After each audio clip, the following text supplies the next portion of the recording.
Here we are at the Brooklands skate park. We're going to go and do the museum today. First thing we're going to do is get a bit of drone footage to go and look at a model of a Concorde. So just going to have a little look round and on to the museum later. Look what we just noticed walking back to the car.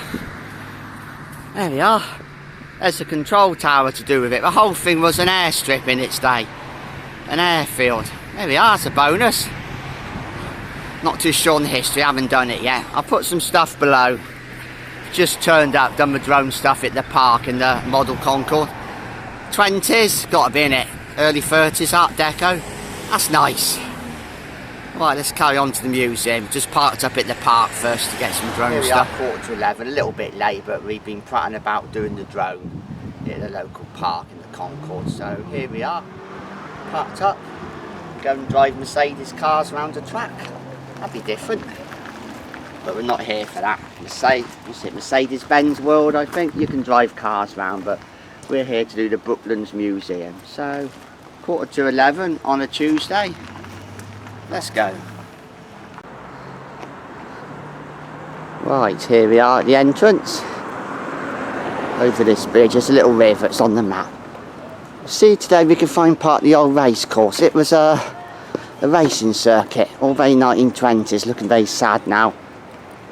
We saw some up where we were parked up at the park, but I never gave it a thought to do any filming. It was a big circuit over the river. See what we can find today. It's just looking very sad concrete surface now. If you get some, we do. If you don't, we don't. Okay, let's go and pay. I haven't paid yet, I haven't pre-booked. Here we are. Brooklands Museum. Okay, just paid up there. And we're in. Let's go and have a little look round. It's transport. There's some planes, I think. There's a bus museum, old cars and bikes. We got it from a telly programme. We watched something on the telly, what? Not 2 years ago. I thought we'll have this on store, so today's the day.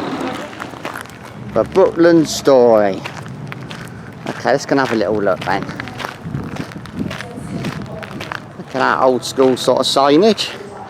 We like old school. Very sort of 20s. Vickers engineers turn their ingenuity to war work. Barnes Wallis coming up with a bouncing bomb for the Dambusters Road. Post-war, Wallis's revolutionary stratosphere chamber, built at Brooklands, tested designs that propelled Britain's aviation industry towards the supersonic age. All to do with planes. They did a lot of plane development and building here. The British civil aviation industry were born and bred at Brooklands. 14,000 people worked here every day in the 1950s and 60s, designing and building aircraft that made air travel widely accessible, influencing the way we travel today. The pinnacle of airborne achievement was Concorde.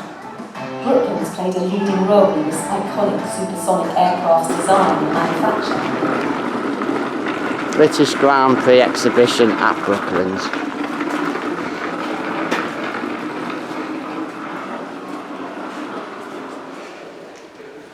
The British Grand Prix, where it all began. 1926, there we are, they've done the first one.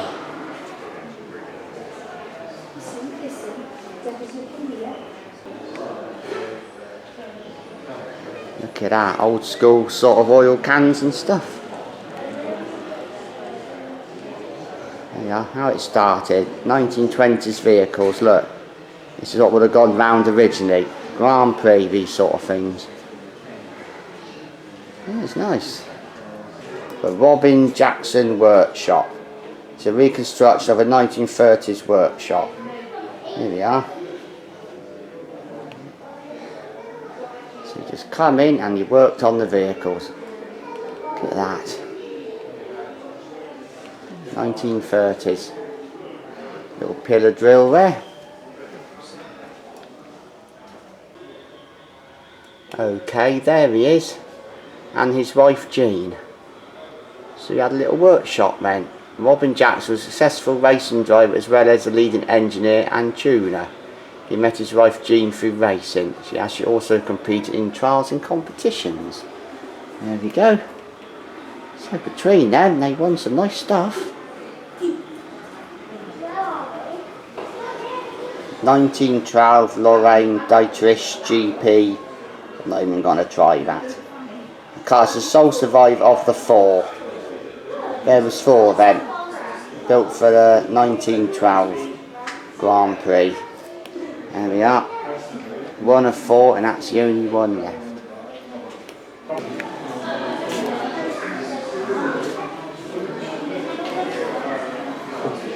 Now look at that, old school. Grand Prix racing returned to Britain after World War II. New home of Silverstone after closure of Brooklands.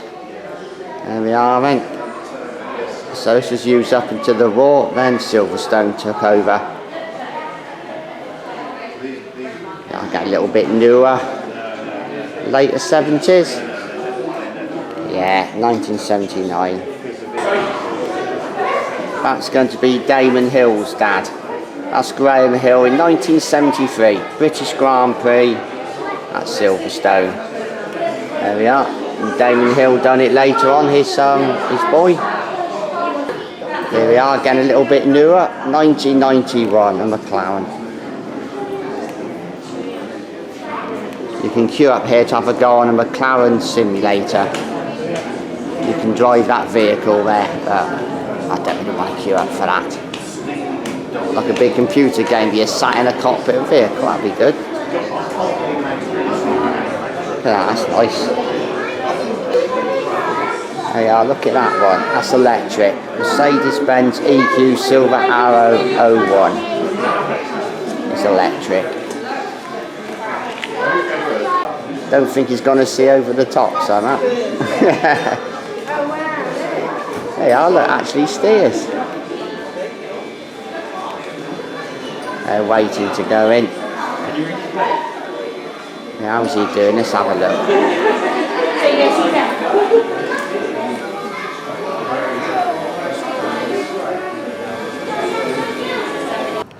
You can get in this, but you're not allowed to film. So let's go and see what I can get for the money. If there's a time slot. I get in it, it'll only be photos. Let's go and have a look. There we are, look at that. Concorde. Just bought a few tickets for the Concorde tour. £12.55. We're going on that.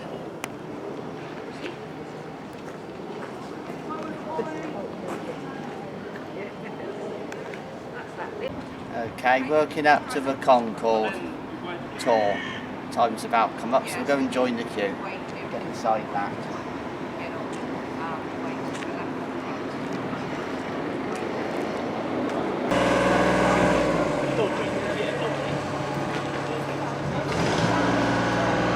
Okay, here we are. 12:55 time slot.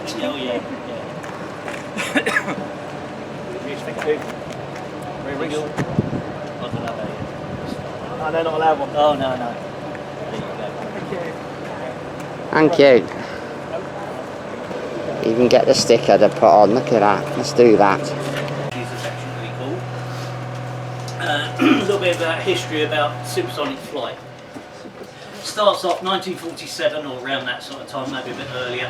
Barnes Wallis decided he wants to fly at Mach 2 or twice the speed of sound. So he has the stratosphere chamber built. If you haven't been in there yet, it's well worth a walk around. Tells you a lot about Barnes Wallis himself. But he had that built so that he could then find out what happens to an aircraft at 60,000 feet by taking all the air out, and also to take the temperature down to -6 Gulf. Was the first aircraft that could carry 100 passengers at Mach 2 to get the license. So all the other test aircraft were just making sure the aircraft didn't fall apart.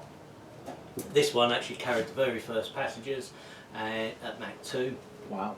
And they could also get their champagne and all the other stuff that goes with it. So you're taking off from 0 to 250 miles an hour in 40 seconds. Okay? The delta wing that you can see on the picture there is extremely good at taking off. Extremely good at high speed but not very good at low speed. That's why we have a 250 mile an hour takeoff speed before they come in on the hydraulics. Again, probably the only plane ever, other than a military one possibly, that they have to come up and then in first. To get to 250 mile an hour in 40 seconds, you have 4 Olympus engines. Same engine as the Vulcan bomber, but they've been slightly tampered with, as in they put an afterburner or reheat in. So you're now getting, from 38,000 pounds of thrust per engine, you're now getting an extra 25% of thrust on each engine. So now you're taking off with afterburner, which again, I don't think there's any other aircraft, civilian aircraft, that will take off with afterburner. Speed is a guess. Speed Gives it the speed of something. I keep telling people it gives you an extra 25 miles an hour at Mach 2, which I don't think is right. So did emergency?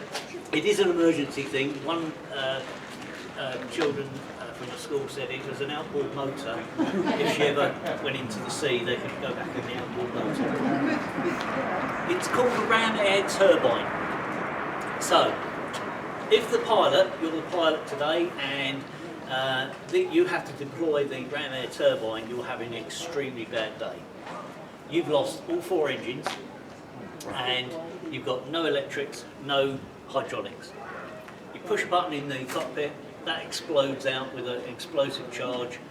You now have enough hydraulics to move the flaps and the tail. Yeah. You turn Concorde into a massive great glider. The last time one was ever used was in the film Sully. Have you seen that? He used that, he lost all 4 engines, deployed one of those, and he was able to then fly it or glide it into the Hudson River. Oh, yes. The last time one was ever used. Okay? So that will give you enough electricity, hopefully, to get one engine going. If you can get one engine going, you can then fire up the rest. So it's a safety feature. If it hasn't got one, any plane now hasn't got one of those, it's got a separate power unit that they can just push a button and turn itself on. Also, as you're going up, try and get a picture of the delta wing from the back, which again is not somewhere that you normally would get a decent picture, because you're going up the back. Everyone normally go up the very front of the aircraft and come off the front as well. Quite a thin aircraft, so. Yeah, I suppose it was, wasn't it? Long and thin. 100 people went in this. Yeah, look at that, that's posh, isn't it? It's not very politically correct, but the 4th seat in there was called George, and you were allowed to go and sit on George. You can't say that thing. You can't say things like that now. How's that for a dashboard and a cockpit? A bit more impressive in the car. Yeah. So you were good to learn that. Thank you. That's good. There we are, look, the old sun's come out on the top of Concorde. Got a nice shot, there we are, there's the wings. British Airways. Right, down we go. There we are. Any time I'll go in a Concorde. Yeah. You said you do weddings here? Yeah. You book it I'm going through divorce. There we are. There he is, just been in there. That's nice, tell you what, the cockpit is impressive. He got a model of it on the way in, obviously about a 1/5 scale maybe, 1/4. Smaller. Yeah, I've done a bit of work there in the old cherry picker.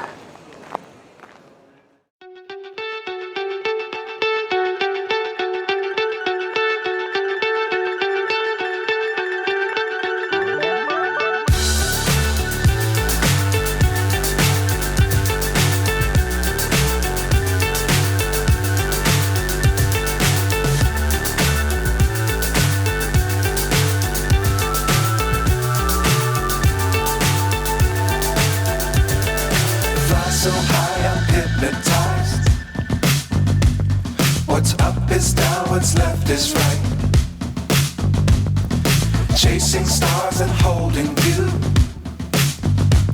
I can't Can't see the end, but we'll see it through.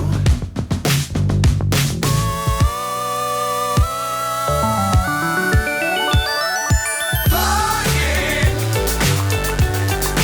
get on board. We're smiling on top of the world.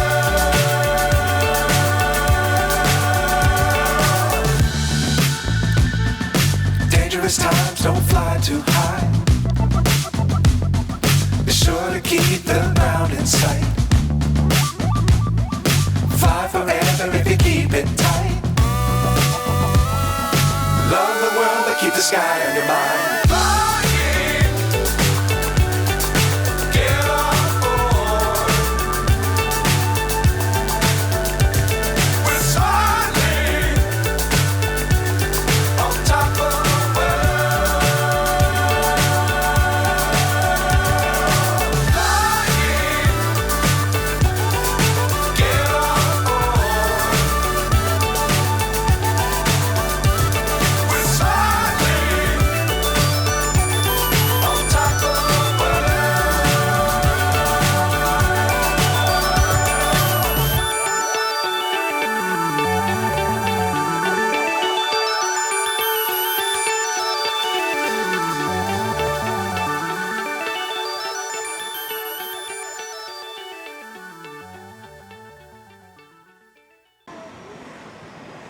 Captain John Orcock and Lieutenant Arthur Whitten Brown. There we are. First people to do a transatlantic flight. There we are. Between the 14th and 15th of June 1919, they were first people to fly across the Atlantic non-stop. There we are. A little biplane built at Brooklands. There we are. John Orcock and Arthur Whitten Brown. Yeah, this is old school, a biplane. First to the fastest. Ah.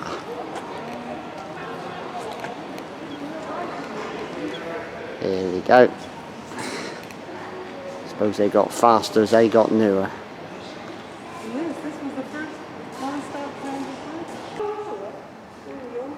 Origins of the transatlantic air race. Aviation is one of the fastest changing technologies at the beginning of the 20th century. Brooklands was at the centre of its engineering revolution, when competitions to fly greater distances were used to encourage innovation and design. There we are. Trying to get across the sea then to America.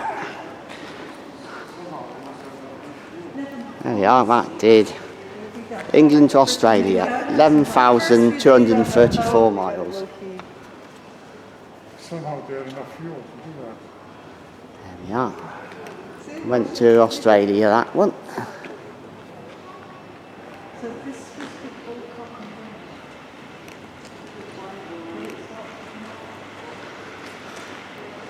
What's that, Harrier? RAF. Hawker Siddeley Harrier. They've existed from 1967. Still going, I think. Dates in service.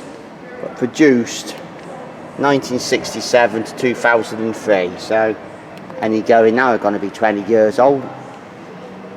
Still going though, still used. Look at that. That's the one it went to Australia. 11,000 miles. Here we are. Guessing dropped from a plane of some sort. Missile? What do they call them? It's a tall boy. 1944, 1945. It's a bomb. They made about 1,000 of them. It was a bomb then. Dropped from a plane, I'm guessing. A tall boy. Wouldn't want that coming down on you, would you, at home? Okay, let's have a better look at those planes we could see earlier at the back of Concorde. Yeah, looks like we can get in that one. Let's go and have a little look inside then. Can have a look in some planes. Let's have a look inside. Well, let's go and have a little look then. Here we are. Didn't realise these were things we could get in. We can see them from the other side where the Concorde was. Ah, there's the track. Let's go and look at the old racetrack. It's big, it goes up past the Tesco's. Gonna have a look at that in a minute. Great big circle around the site it was, what it was, racetrack. But for now, let's go and have a look in the planes. Preserving the Vickers Vanguard for the future. Here we are, post-war aircraft. Designed and built here. There we are, after the war. This is called a Vanguard. It's going to have a little look. This is going to be 1950s, 60s, I'd imagine. This last flew in 1996, and this was the last plane ever to fly. And it's the only complete Vanguard anywhere in the world now. Ah, although she'll never fly again, I'm afraid. Nah. I'd be fair, but up to 1996 isn't bad. There we are, Rolls Royce engines. The last one standing then. Yep. Vickers Vanguard. She was originally a passenger plane and then became what they call a merchantman, which had a great big door put at the front to load up with freight. I'm afraid I don't know very much about it. You probably still know more. There we are, look at the controls. Well, I do know that this is the only complete Vanguard in existence. That's going to be a gyroscope, that would be my guess. Tiny little thing in your smartphone now will do the same job. Is it the gyro? Autopilot gyro unit. Aircraft movement it detects. Pitch, rolling, yaw. There we are. Literally specified to be a 100-seater passenger plane. Yeah. Flight recorder. She grew to take on Probably tape. 139 passengers. Oh, it's stainless steel wire. Oh, it's a wire recorder. Yes, I've seen those on YouTube. You record to a wire, it does work. That's how that works. Not very reliable, the wire snaps and tangles. There you are, look. Little controls there.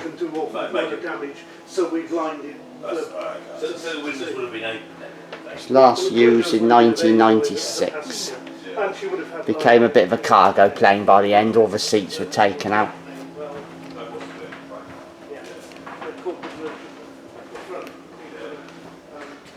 Fuel system. Tell you what, you probably have that panel on a small little LCD now. Some touch screen. There we are, that's going to be 1992. The Christian team had their horses take to the Barcelona Olympics. There we are, 1992, horses were taken to the Olympics in this. Barcelona, Spain. Last used 1996, so hang on another 4 years and it was done.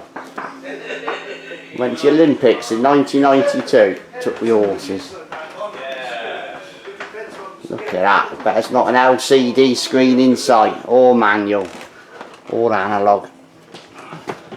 Look at that, modern one, all screens now, not a screen inside. It does something. Vanguard Electrical Systems Trainer.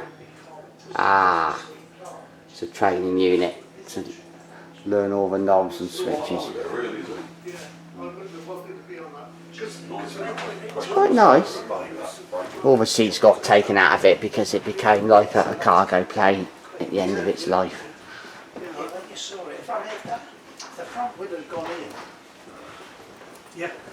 The original panel layout. Guessing that's all the logbooks for it every time it was used. Original logbooks? Could be. That's a nice little one. Let's see what we can do then.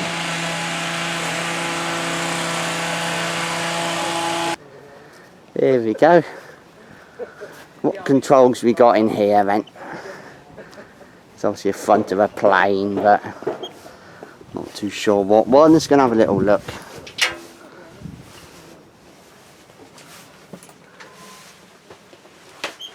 There we are.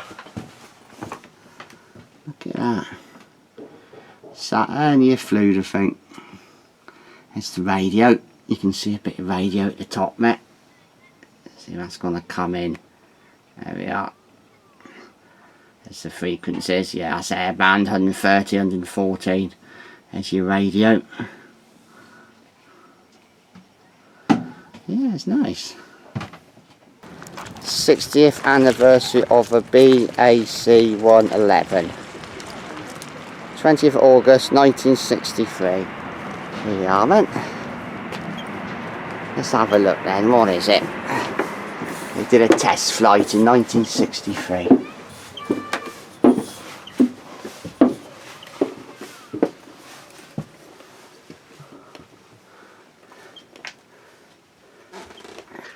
Here we go. Look at that, old school. This was first used in 1963 then. The prototype first flew in 63. Ah. This particular one flew in 1965. Oh, did it? It's nice. Off on a holiday back in the day. Yeah, they were used a lot on package holidays to Spain and Portugal and the like.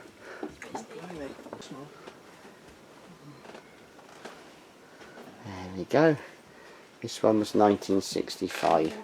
That's going to be the black box, done to tape. There we are.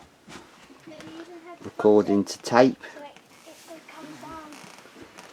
Data flight recorder. So the wire recorders then. Saw one earlier.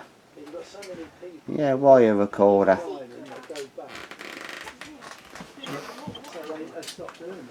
Yeah, look at that, some good stuff. Well, they put the seats closer and closer and there's no room for it now. What we got here?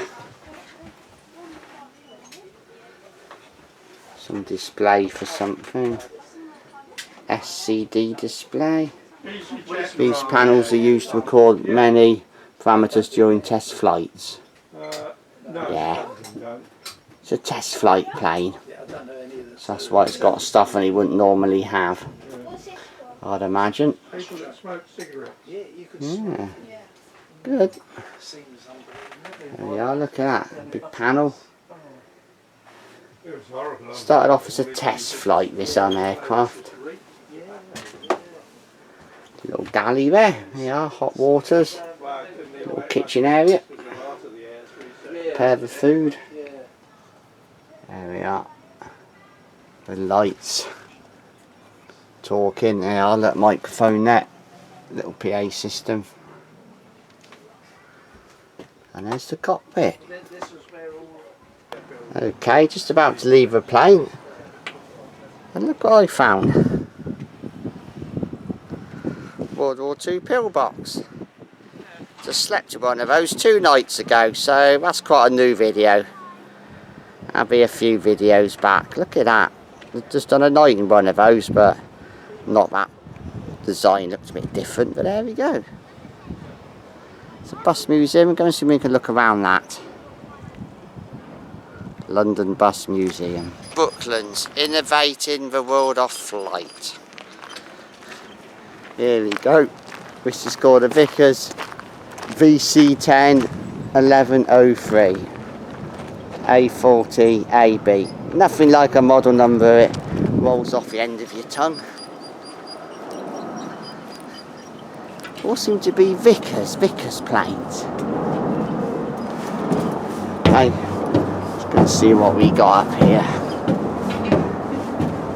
This one looks a little bit newer. What's the year on to this then? 70s, 80s? Oh no, 1964, there we are. Older than I thought. Last flight, 1987. There we are. Oh, that's where it's come from then. Yeah.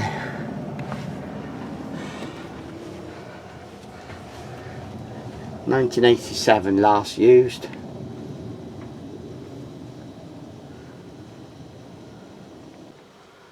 There we go. Try and get a shot of that. Panels there. Scanner there. My guess is that's where the audio's coming from. Just heard a bit of aircraft audio.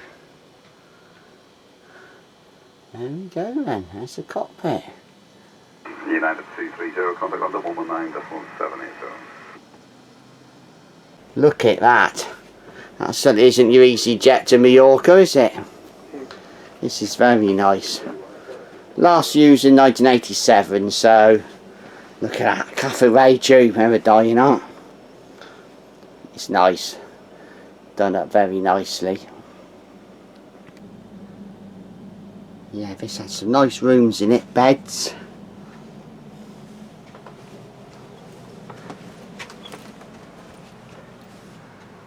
Last used by the Arabs, so yes, it's going to have some money spent on it.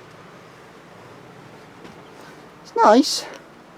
Yeah, a little bit of passenger area here, and you've got its nice sort of lounging bedrooms. So yeah, it's obviously been split up into more private area and passenger area. I mean, even the galley's big compared to what you'd normally get. I was thinking it's a kitchen. Or... It's a kitchen. Last used in 1987, so you know you got reasonably modern touches in it. And is that a dishwasher? Not sure. That warms something up. Now I see a couple of toilets at the end here. That's nice. There you are, and the panel behind the toilet gets into wherever that is.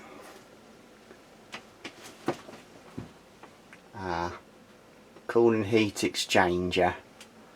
There we are. Might give heating system.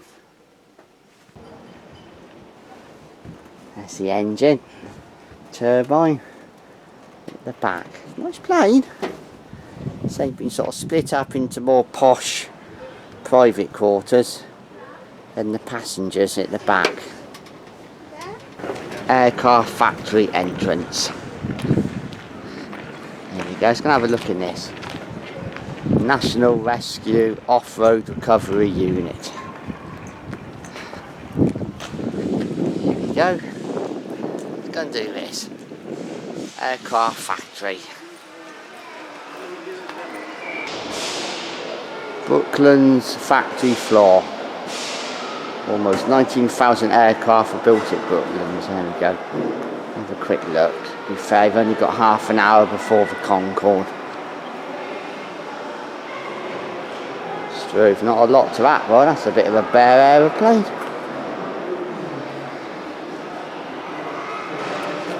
It's a replica of Berliot. Not sure, I'm guessing Barriot? It's French. It's his name. Barriot. Yeah. Barriot. Louis. There we are then. 1909, went across the English Channel, there we are. My guess it's French. Sorry, my French isn't the world's best. Yeah. There we are. There's a front view. Went across the English Channel in 1909. So we're looking at what? 114 years ago? There we are, look. Single engine. Propeller.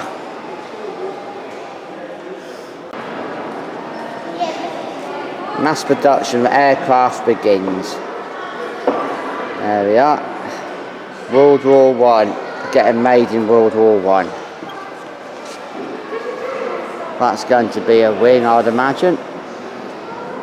Airframe of some sort, working with fabric. So it's hollow and you put fabric over the top. Indiana Jones and the Last Crusade, anyone? 1989? Yeah. Henry, the dad, spun the machine gun round as in one escaping and shot their own tail off. Yeah. Thinking Indiana Jones, Last Crusade scene. So it's all very hollow, isn't it? Just the frame they cover, as any aircraft would be. I suppose it's strong and light, it works. What change, what works. The Loch Ness Wellington. Something it crashed, they got out. Any building, I think. An engine cut out.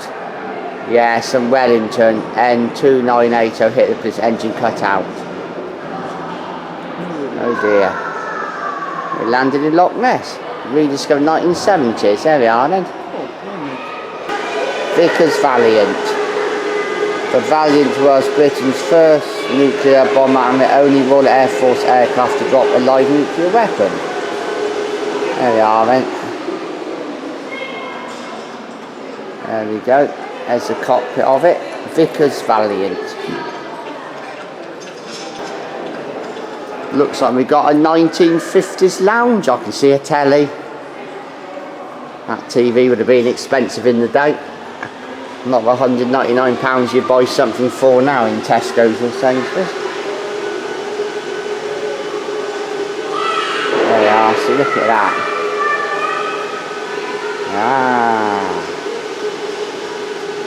Part of a community. Brooklands was a close-knit community. They were giving a telly then. Tell you what, a telly would have been expensive back then.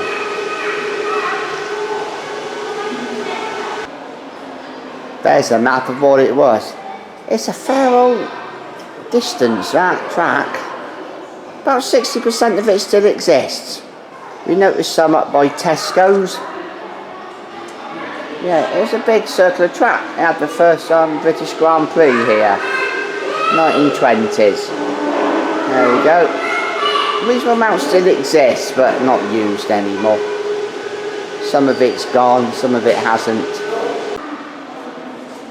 1961. There we go. I mean, were they using the track then? I don't think so. No, it had gone, you see. Come that far, it's gone there, you've lost it. Carries on, yeah. See, something there ruined it. Wasn't continuous even then. After World War II, it all went to Silverstone. Became a bit redundant as a racing track.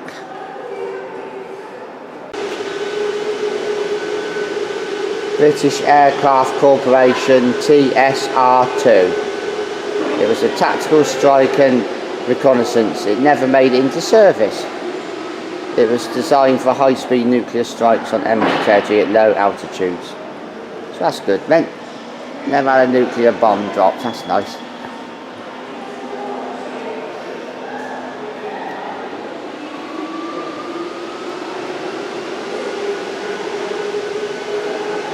Machine shop.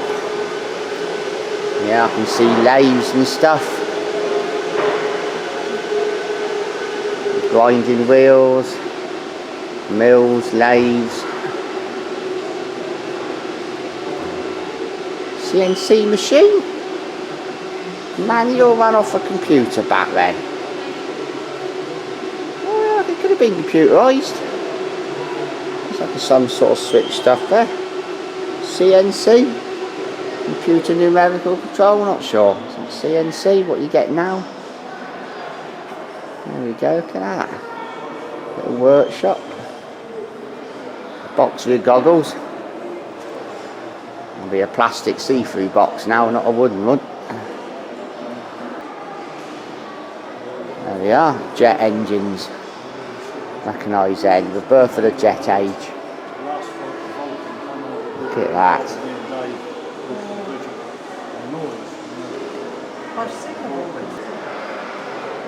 Tinsmith shop.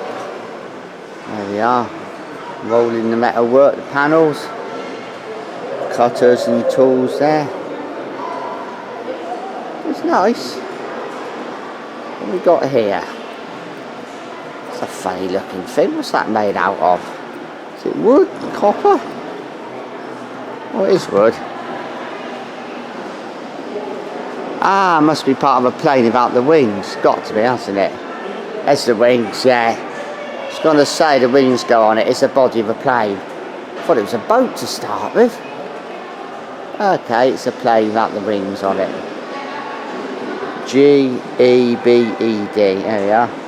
It's registration. Let's get it back. Look at that. That's a bit Top Gun. Where's Pete Mitchell, Maverick? Okay, no doubt that's English, Harrier of some sort, but similar idea. It's a little jet. Yeah, it's nice. Have a little look around. Not finished yet. This is a Vickers Wellington. Look at that. So you'll start off just the frame, and you get the panels put on it.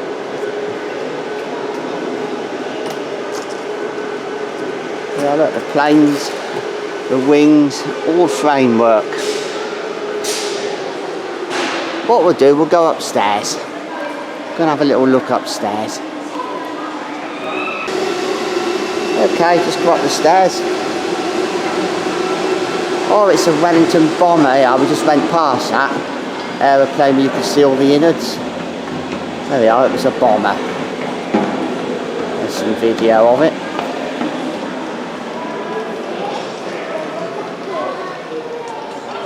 Okay, what we got here? Wind tunnels. Wind tunnels allow designers and engineers to test critical features of an aircraft before it is built. There we go. We're testing a wing. Wind speed, angle of attack.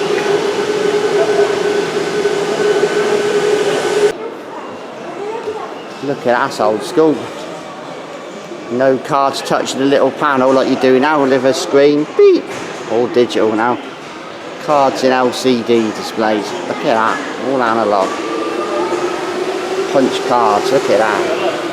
And they went somewhere, not sure where. There you are, we've gone upstairs. There's a view downstairs. Mum, I want to show you the way where we go. Design it. All designs in the little drawers. Designing the VC-10. All drawn by hand, no computers.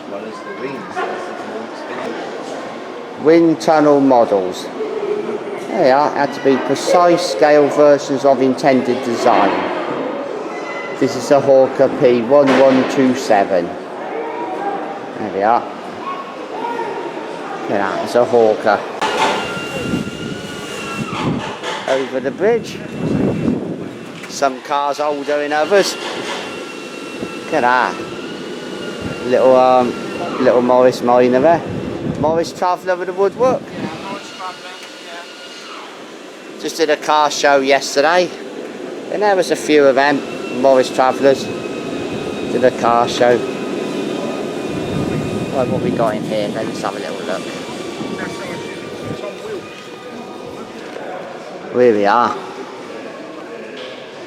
Jets. Yeah.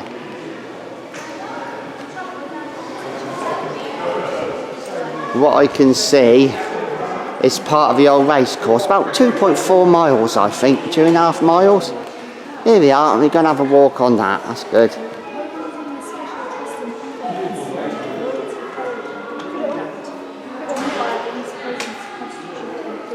Look at that, little one person something or another. And that works. Did it fire up? Build this monoplane. Ah, you can build it, it's a kit. Los Angeles. Here we go, look at that. Yeah, getting a bit Top Gun up here. Some sort of jet, it's a Harrier.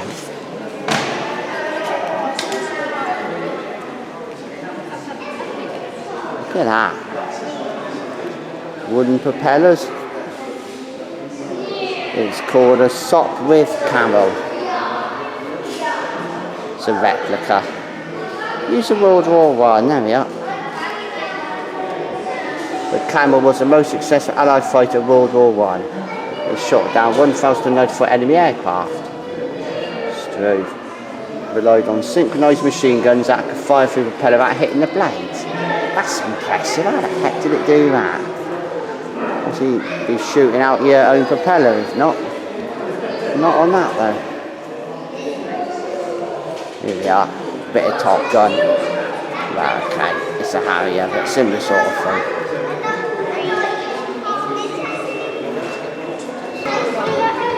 Let's going to have a look inside the Vickers Wellington. Vickers Wellington, just a body shell, no panelling. Just going to have a little look. It's a fuselage. It's built around an original Vickers Wellington fuselage. Some obstacles to be aware of, mind you. Okay, to be fair, this is how they look for all the panelling got put on.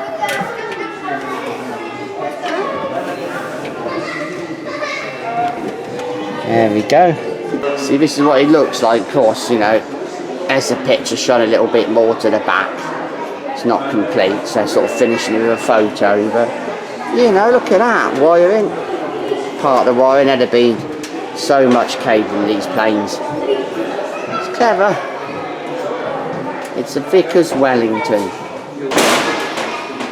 Radio operators. The first two-way aerial radio transmission took place at Brooklands in 1912. There we are, some sort of stuff here. You wouldn't be a very good bomber. No, you didn't get the job. There we are, radio messages. That's some sort of screen, so radar navigation. Yeah. There we are, navigation. That's a gyroscope. You see that? That's a gyro. Radio is a guess. Yeah, it's a radio. Look at that, good stuff. It's got to be an antenna. Yeah, it's the antenna. So don't do anything. Look at that. Press it for a long time. Eventually, when you're ready. Okay. It's a radio, I'm guessing, number 2. It's a H1154 transmitter and H1155 receiver. There we go. That was the radio. Yeah, this is all part of the old track. Let's go and have a little look. About 60% still exists, but obviously not usable, I don't think, but a fair amount still exists, more than half of it. Let's go and have a little look, see what we can see. This is where the first Grand Prix in England was done here. And after World War II it went off to Silverstone. It's become a bit redundant after that. It's a racetrack. Built in Brooklands. Construction of the world's first purpose-built motor racing circuit began in late 1906. There we are. Opened in 1907. Over 1,500 men were employed for this huge engineering feat. Completed in 9 months. Look at that. Horses. A lot of diesel powered, a bit of equipment inside. Look at that. The original 1907 Brooklands racetrack. So they came round here. Great big circle. I'll do a Google Earth thing, I haven't done it already. Drop a bit of Google Earth video in. Yeah, it's nice. Got replaced by Silverstone for the Grand Prix. Here we are, the crowds gather. Finish straight was the stage for peak excitement on a Brooklands race day. Crowds would gather on the grandstands to witness a moment of victory as racers cross the finish line. There we are. So that picture, this is where we are, but it's not as it was, obviously. But it's nice, still here. Still get something up and down here to try it, no doubt. You know, they got an old car museum they could just try on here.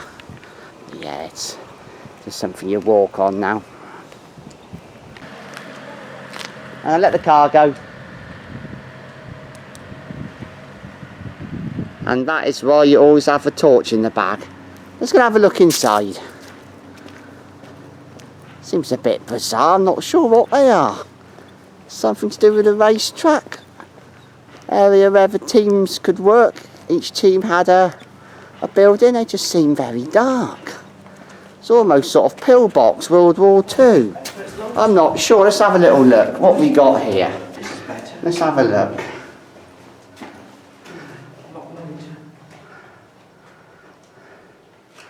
Okay, that would have been a toilet. Yeah, I'm thinking each team had one of these. They just would have been artificially lit. They are, there'd have been a light there. Yeah. I just think it was area for teams. There was obviously power, look. Bit of trunking up there, you can see the mounting points. Yeah. Yeah, great big racetrack in its day, about 2.5 miles. About 60% some instead still exists. Still exists, but obviously not usable. A lot of it's gone. You see some up by Tesco's on the way in, so yeah, they're all the same. Toilet, gotta be. Yeah. They are, see, light. Bit of infrastructure there, more in this one. There we go, look, light switch.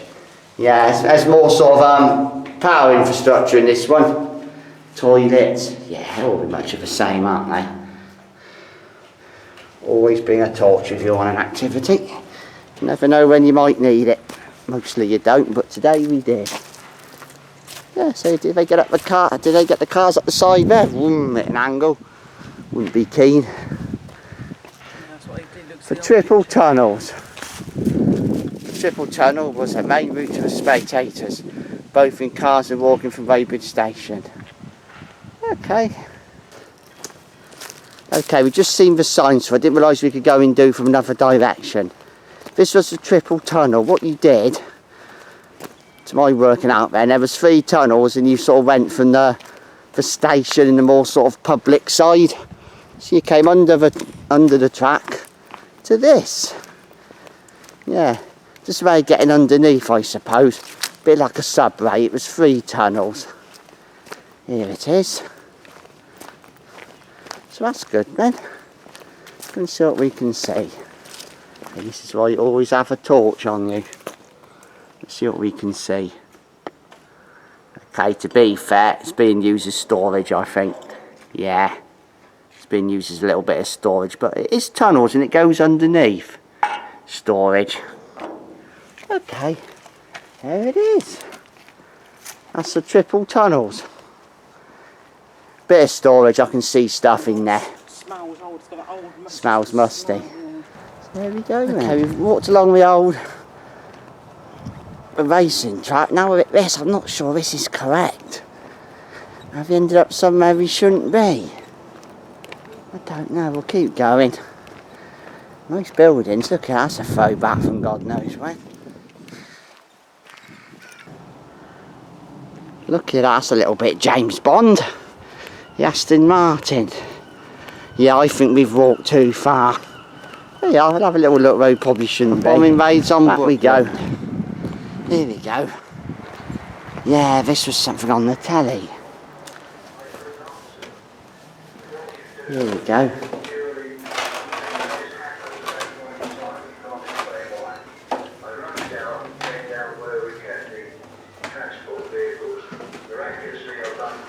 Brooklands a prime target. There we go. It's one of Britain's largest aircraft factories. So of course they wanted to bomb this, didn't they?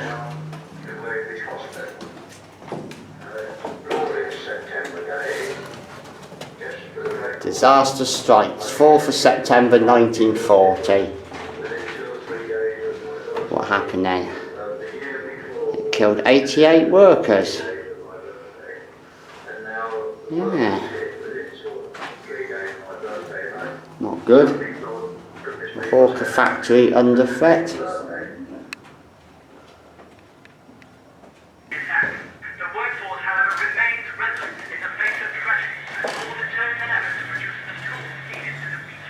My dad was head of the rescue squad, and he came home that night very upset because we had a young girl at the top of our road.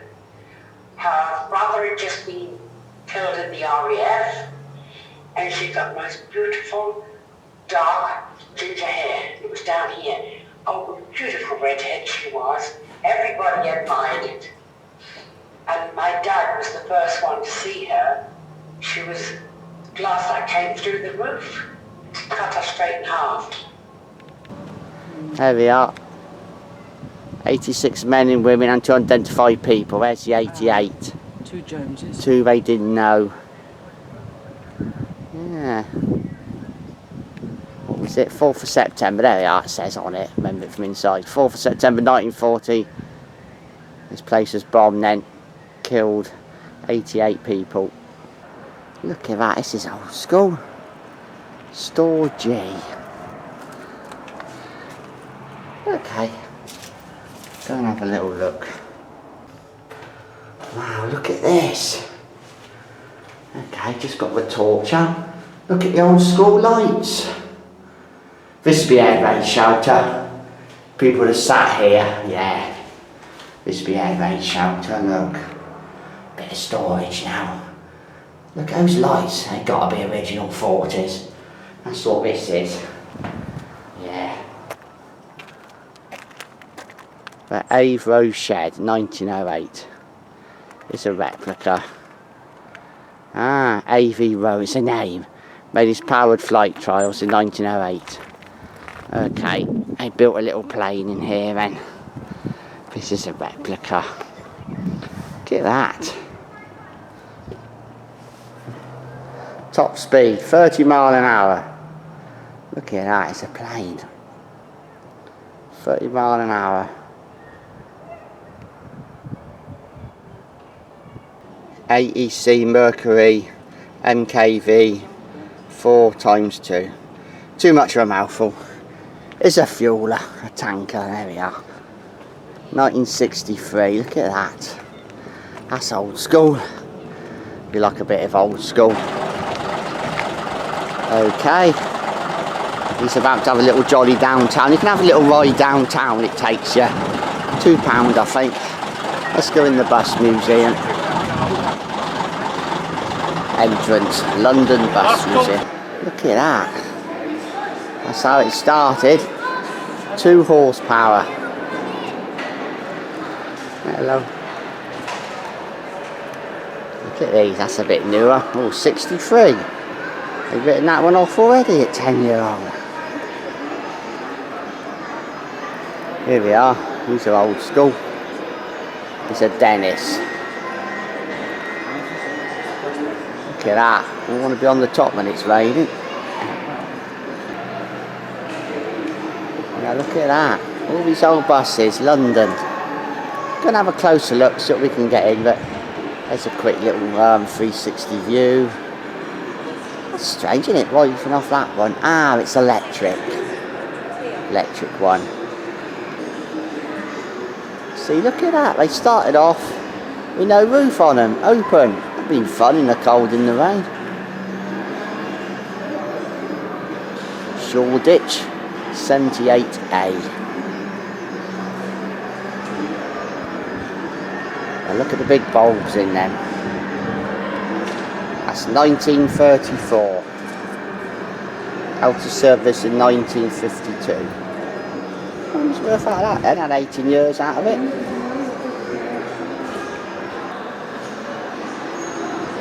Look at that, on the top there. Sat there with her bonnet on.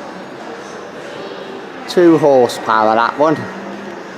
Literally was 2 horsepower, a couple of horses.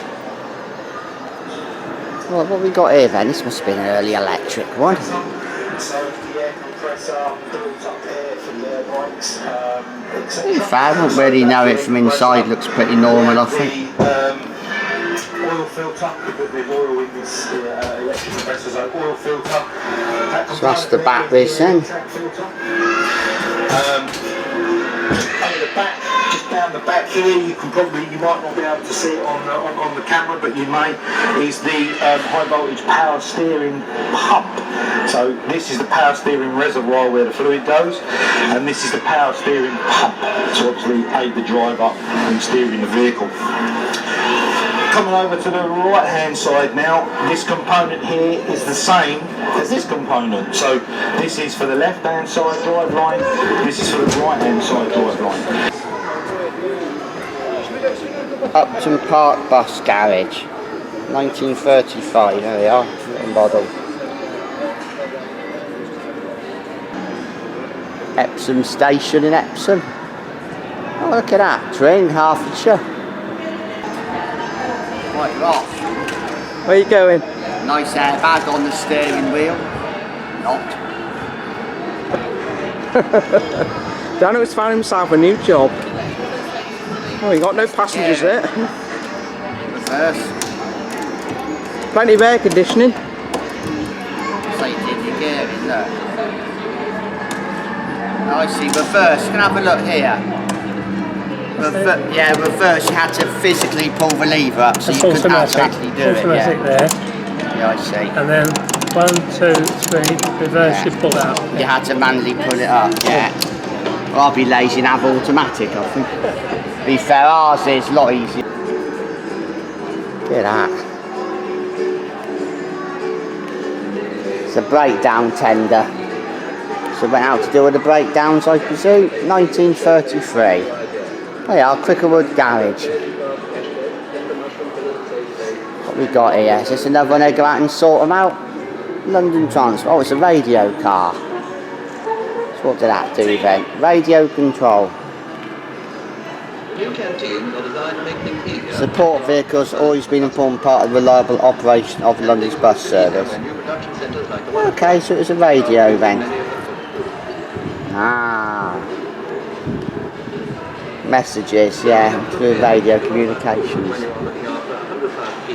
Lower frequency, look at the big long antenna. Lower the frequency, the longer the antenna. I've got one of my cars about 45 centimetres long. That one's not. Here we are, little van. Look at that, that's nice. That's old school. Nice little car there, 1930s. Here we are, what's Caroline found? It's a Beth OSS. Oh, canteen unit. It's a canteen. Here we are. Reality is quite black and white, where colours are a bit out on the video. Terminus, after a It's long not as drive blue through as it London looks. traffic, It's black there's and nothing white. like a cup of tea and a bite to set you up. So it's not surprising that at most terminal points, some sort of cafe is to be found. Even a coffee stall is welcome when the sun shines. But where there was nothing at all, some old NS-type buses were converted into canteens. But even they had their limitations. So a new mobile canteen has been specially designed. So what happened then? They moved the canteen to where the staff would appreciate it. It's a mobile canteen for the staff that could move about. There we are then. Not a big one, but it's a few places there. Look, a few seats. Sink. Yeah, isn't it? In there doing the cooking. 1960s, 50s on the foot. Look at that, old school signage. Obviously a modern office up there, but yeah. What we're going to do is go and look at an old street, I think. That's what it looks like to me from down here. Right, we're just going up the stairs to the first floor. What is it, an old street? Some sort of shop. Ah, it's a shop, there we are. Terrace. Roger Stagg Emporium. What's Roger Stagg selling? Oldenham Works, London Transport, Chiswick Works. You can see it over there. Let's have a little look. Yeah, it's quite nice. Get a better view up here. Okay, now I understand. Edwardian shop front. It wasn't real. Yeah, he's a long-serving volunteer, trustee and rolling stock engineer. Since 1994, devotes 1,000 man-hours to pursue vehicle restorations and development of the London Bus Museum. Okay, to be fair, he was a person who did stuff since 1994. So yeah, they've made up an Edwardian shop. But to be fair, he's a person that started working in 1994 as a volunteer. Alan Batty, the man who loved to work. There we are, he was a real person. Quick reading about it. He joined London Transport as a conductor in 1961, aged 21. By the time he was 26, he'd risen through the ranks of driver and inspector, become a gold badge inspector. Garage supervisor, I'd read it. He went to wholesalers and got toys cheap and gave them out. Yeah, he was very generous, nice with his money. He was a strict disciplinarian, and his sons tell us he was like Bakey from On the Buses. Yeah. There we are. Real live Blakey from On the Buses. Alan Batty. Hey, I look, he had a newspaper piece. There he is.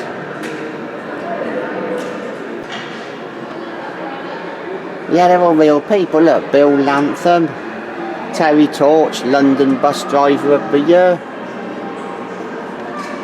So when did he get that then? 1989, 1989. 1980s, I'd say. 1980s into early 90s. There we are. Alf Carter, the trainee inspector. It's real people. It's stories about real people, but you know, I'm running out of time today. We need to get into a lot more buildings. Yeah. Daphne McGill, the long-standing Clippy conductor. Daphne Rossetti joined London Transport as a Clippy or conductor in 1955, working mostly at Twickenham Garage. There we are. Retirement party. There it is. It's a retirement party. So that's all she ever did then.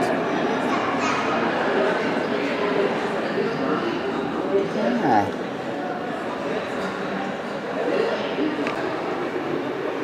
Okay, she's got a fair few years to be fair. She completed 31 years in 9 months. There we are. November 1986 when she retired then. Here's a little display cabinet. Some models of buses. Ticket machines. And mechanical. That one looks electronic. Portable electronic clipping machine. There you are. Electronic one, 1980s. There we are, bits and pieces they used. Gibson ticket machine. It's a posh one. Look at that asshole. I remember those in Oxford, like days of college. 1990, yeah, 1990, 93. Used to go into Oxford on one of those, like good for 16 seats or so. There we are. That's old school, early 90s. There we go, press and hold to start traffic. There we are. There it goes. There it goes. Right, you're off.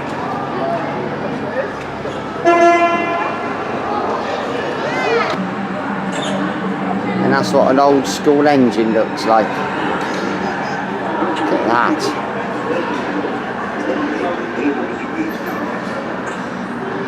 There we go. That's the gearbox. It's like the bottom of it. The floor plan, whatever you call it.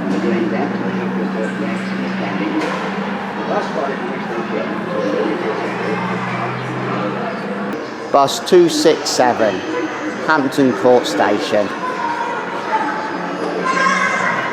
1978. Yeah, look. Put your tickets in, money. No change. That's bizarre. Look, you can almost do it yourself. So, no conductor by then. Early days of the bus driver on his own. 1978. It's the colour in there. It's 1978. Well, the colours of the seats are 70s. Yeah. You have LED lights now, fluorescent tubes. Look at that, old school.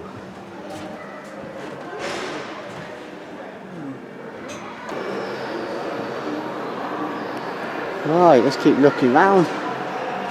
Clapham Pond, Hackney, Islington. Yeah, I recognise some of that. Same bus. Well, same bus route. 38. 38. So they are two of the same.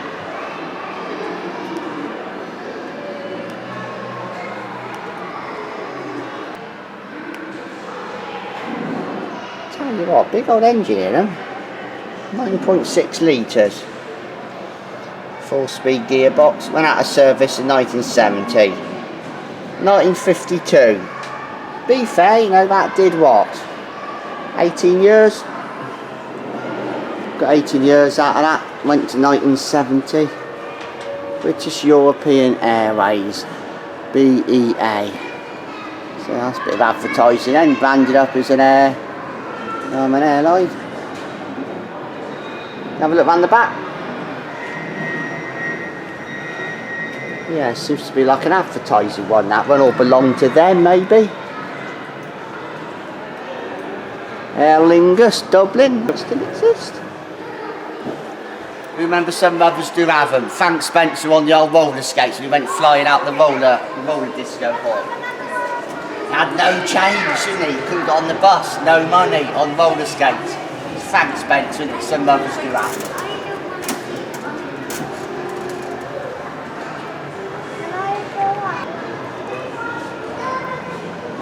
Public shelter. Here we are. Air Raid Warden. He looks rather young. Danger, unexploded bomb. Portman Square in central London after the air raid. 19th September 1940. Look at that. Double-decker bus absolutely ruined. Oh dear. Don't think that one's going to be used again. When did that happen? 14th of October 1940. Look at that. Exploded in Balfour Underground Station. That's why that's all gone. Underground Station went. Look at that.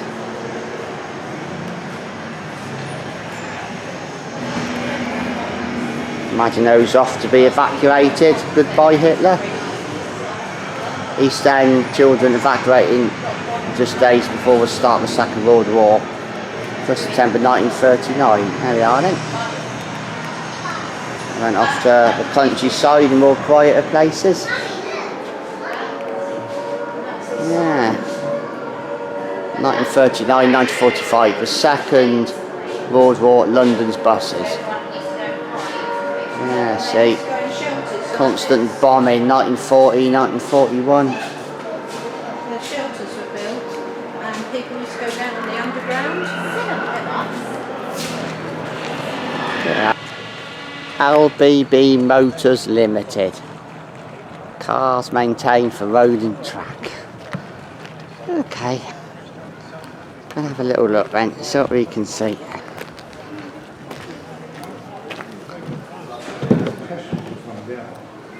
Oh, these are nice.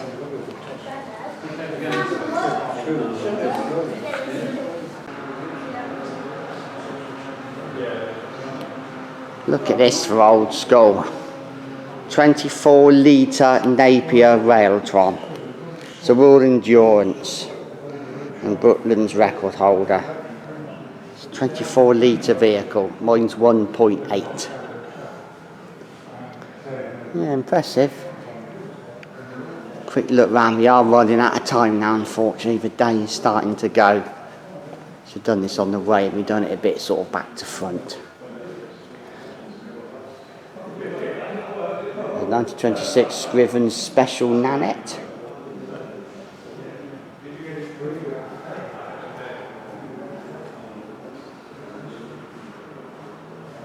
Yeah, it's nice stuff.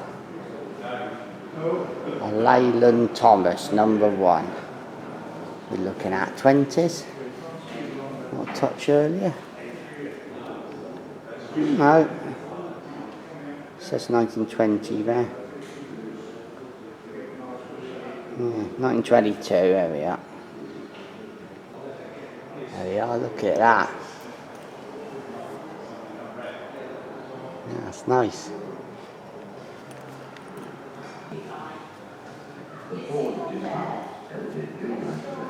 Here we go. Old school bikes.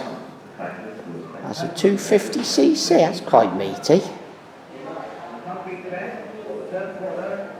Look at that, like a bit of old school.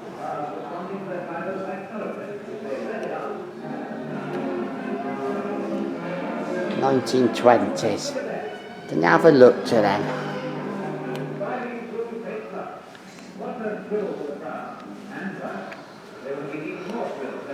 We got up here then, motorcycling. Where's the engine on this one? I think that'd be the legs.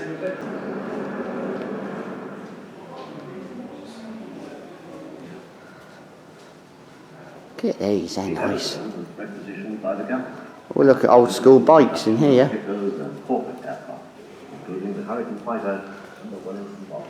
Look at these. Don't think I want to ride that. What a funny design. Not penny farthing, but big wheels and small at the back. Still sort of throw back from a penny farthing, but yeah. Here we go, is what they are. Be fair. 1864, 69, 85. 1864, 1885, yeah. All 1800s. Look at that.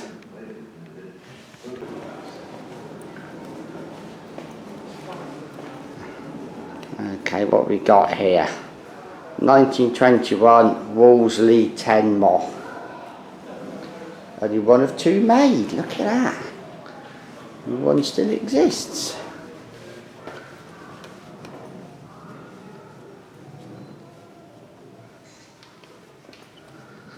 Look at that. That looks nice, nice dials and stuff on that one. Yeah. Caroline taking some snaps. Oh, what we got here? 30s.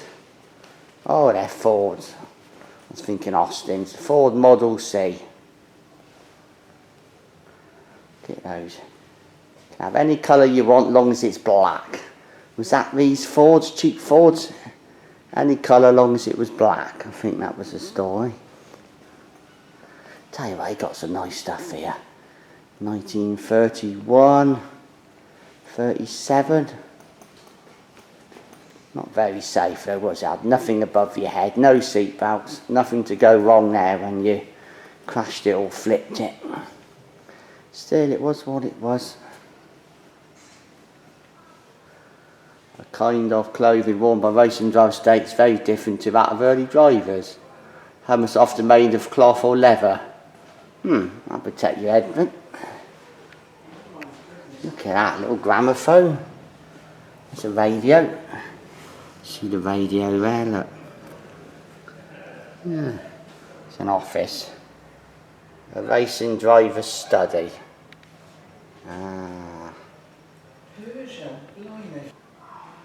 1900 Peugeot Type 26.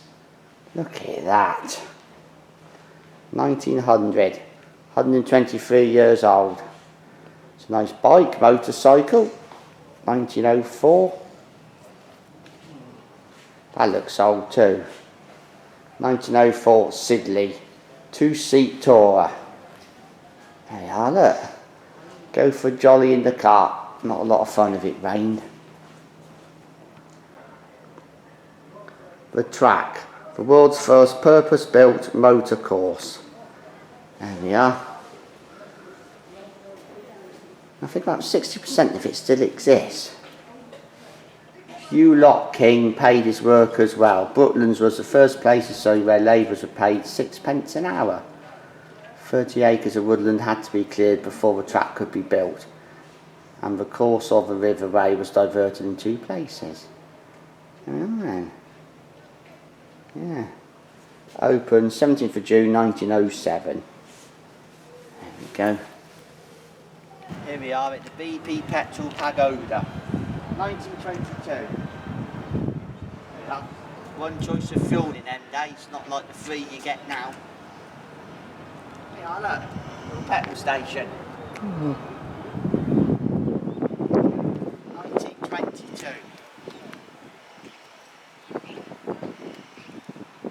Built by BP and included managed office, store and forecourt. That's nice.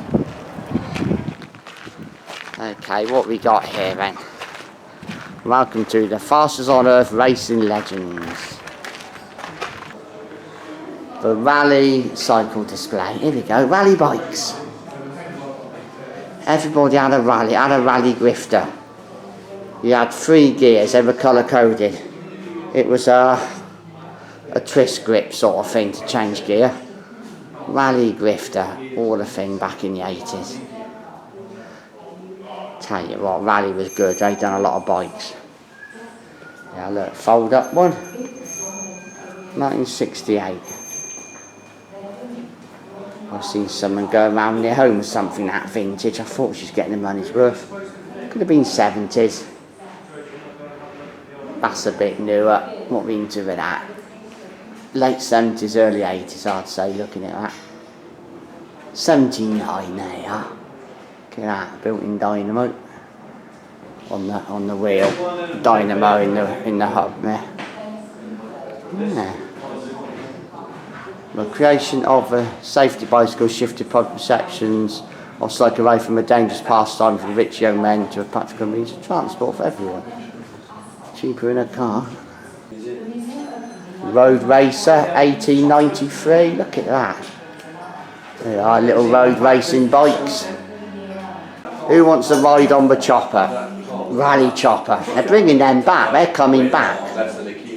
That has a computer on it, that's just been on the telly programme. It had like sirens in a speeder, a radio. That had a computer on it, that's just been on some restoration type programme Caroline watched. Electromechanical workshop, yeah, on the telly, so they repaired one of those. It's a C5, that was on the same programme, that got repaired. 1985, it was going to be the latest, greatest transport from Clive Sinclair. It never took off. It looked dangerous at that low level. It was dangerous. Never happened. There you are, look, a little boxer. It's all rally stuff. But yeah, be fair, rally was a big maker. Was it Nottingham? I've got a feeling it was Nottingham. Does it say? Let's have a look. Rally... Nottingham, England, yeah, is that showing? Yeah, he was Nottingham. Oh yeah, tandem, 1937, a double diamond, there we are.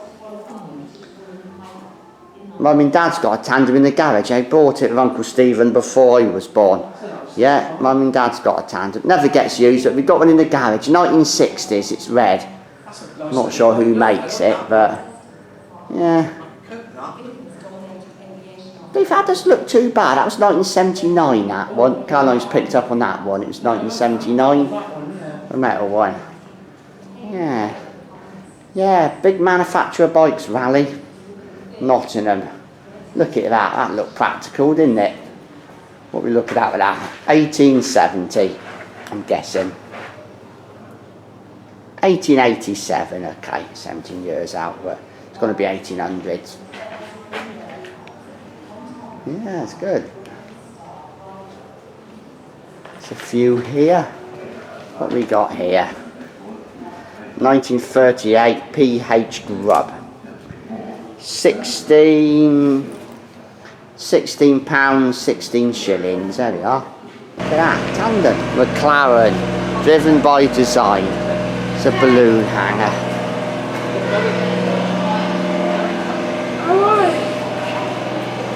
Yeah, that's nice. Oh, quick look round there.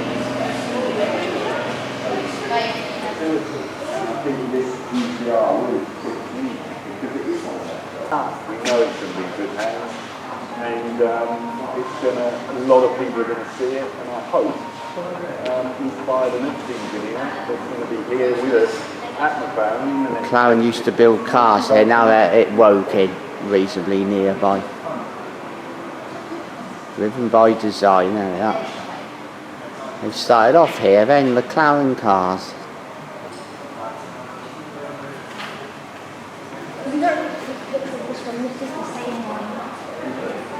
Automotive design has hugely evolved since Brooklands was an active motor racing circuit. Yeah.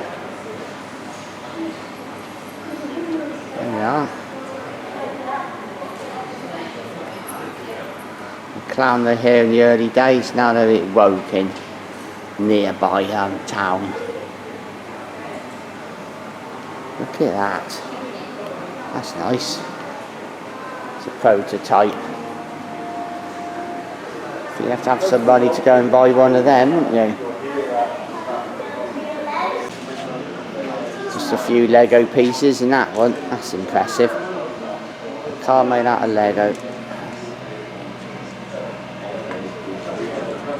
Imagine it's not all Lego, it's just going to be the outer parts and under some sort of body shell, but yeah, it looks good. I like it just build it. Lego McLaren 720S. That's 2,000 hours. Yeah, 280,000 Lego bricks. The carbon fibre revolution.